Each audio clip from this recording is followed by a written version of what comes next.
I just finished my third video in making my tongs, and I thought it might be useful to just kind of go through some of the pitfalls that I ran into, some of the things that I didn't know and I learned along the way. So these are just some of the things that I picked up by actually doing it, by working the metal, by trying to put these things together. Some things that I didn't catch, and I know they're shown in the other videos, but I just didn't flat catch it. So I thought I would just spell it right out for you. Okay, first let's talk about material. First thing I tried to do was I tried to make them out of 3/8 inch rebar, and I don't know if you can see, there's a difference in scale, right? I mean, this is just too tiny, it's too hard to work with. There's really not enough there to make a decent pair of tongs. Maybe if I was making like surgical clamps or something like that, but for a pair of tongs, there's just not enough material. So then I thought, well, let's move up to 1/2 inch rebar, which is, you know, 1/8 of an inch thicker, and a little more material for making like the reins or the boss and things. There we go. But still nowhere near. Look at the thickness here and the size. There's more meat in the material I ended up using. And what I ended up using was railroad spikes, right? I went ahead and upset this end. I don't know if it's really upsetting it, but I forged the head back down into the square shape, so I brought it out to so long or so here. And then basically worked my tongs, or my jaws, my boss, and my reins out from there. And this had enough mass in it that I could make these tongs and have plenty of room to work with. So material selection is going to be important. Get a big enough piece of material. All right, so the next thing that I learned and along the way, and I still am learning, I'm going to use this block here as my surrogate anvil. So first of all, you need to do, as everybody tells you, you do hit it. You're going to want to turn it. I'm sorry. Hit it on this side of the anvil. Get your setback here. Turn it 90 degrees. Get your setback and hit it here. And then turn it 90 degrees again to get your range setback. Right. You're going to hit it down here. Now, what I think I did wrong in learning how to do this is, let me try to, let me show you with this piece. So this was a piece of the rebar that I used. I hit the first one, that's fine, but I wasn't keeping this edge up. You have to keep it up against the hair, because it's important to get this angle needs to be in here. This needs to be fairly sharp. I shouldn't say sharp, because I say sharp will cause a break, but it needs to be a radius, but it's got to come down. It's got to be pretty well defined. The same is true for here, and this is one area where I know that I could have done better. I would hit it and it would move, and I'd hit it, and it moved around kind of like this, so I was hitting it. And I think what you have to do is it needs to get pulled back. You're pulling back this direction and held against this side of the anvil. So as you're driving it down, you're defining this angle. This is one area where I ended up doing quite a bit of grinding to get this radius out of here, because the tongs were hitting each other and not closing. And that's because this was not well defined for me. So the first one, second one, third one. This one again is important for getting the distance. You want your jaw to not be in line with your rein. I think that it's important that the jaw stays down and the rein stays up. Notice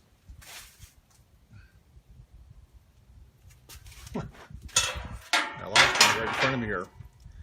You notice that my jaw is shut and my reins are above and below each other. I think that's key to making these things. Once they're out here, they can be on top of each other. I mean, I can move them on top and they're not going to interfere. But when they're close in here, they need to be higher and lower. And this line right through here really needs to be pretty straight. Maybe mine isn't the best example, but at least through here it needs to be very straight so that there's room for these things to move side by side. So that's the other thing. Was setbacks are important, but I think holding it up tight against the anvil would have been something smart to do.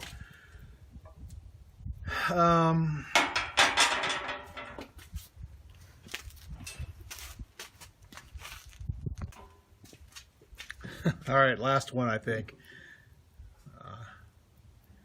Man, one more, I think, after this. Anyway, size matters. I started off with this 4-pound hammer and was drawing things out with it, and found, I thought, oh, I'm a big guy, I can handle a 4-pound hammer, and maybe I can at some point, but right now I'm struggling with consistency in where I'm hitting when I'm using a hammer that weighs this much. Now, it does move the metal and maybe move it a little quicker, but I struggle with that. I ended up switching to this hammer, which is quite a bit smaller. Still had reasonable mass to it, but it's a lot easier for me. This is probably maybe 3 pounds or so. A lot easier for me to control, and a lot easier for me to direct where I was swinging the hammer.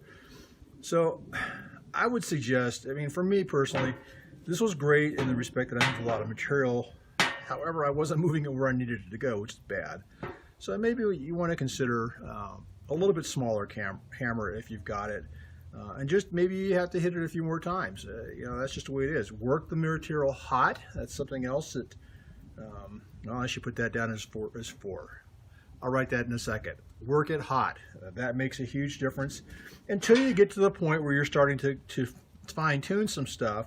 And maybe when it's getting cooler, it's a little bit better because you're not having to worry about making such an impression on the material. You can start fine tuning when it's cooling off. But when you're out here doing this work and you're got to move a lot of material, work it hot.